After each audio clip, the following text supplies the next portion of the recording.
Se ne parlerà nel prossimo Consiglio, ma l'intenzione della giunta mangiante sembra essere quella di vincolare all'uso agricolo la piana dell'Entella. La mozione di Daniele Di Martino del Movimento 5 Stelle, infatti, che chiedeva di ritirare le delibere del Comune sulla cosiddetta diga per figli, è stata ritirata affinché ci sia il tempo per approfondire le eventuali ricadute in termini di responsabilità e di danni nei confronti di un Comune che non ha bisogno di nuove cause legali, con un approfondimento su tutti gli accordi e le convenzioni stipulate in precedenza.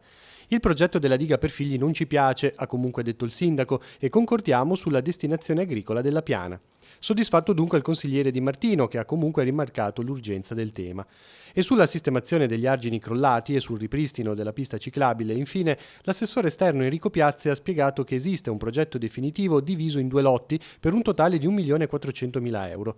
Per ora ci sono solo 450.000 euro, dunque occorrerà valutare una suddivisione diversa dei lavori. Durante il Consiglio poi l'Assemblea ha accolto con voto unanime la proposta del gruppo di minoranza 100% Lavagna, che chiedeva di eliminare il gettone di presenza per i consiglieri e di devolverlo ad un ente benefico. Il Comune risparmierà intorno ai 2.500 euro all'anno, una cifra poco più che simbolica, ma a fronte della situazione di dissesto, spiegano Laura Corsi e Mario Maggi, ci sembrava un atto doveroso. Daremo voce alla commissione competente per decidere a chi e come devolvere questa cifra, è stato invece il commento del primo cittadino.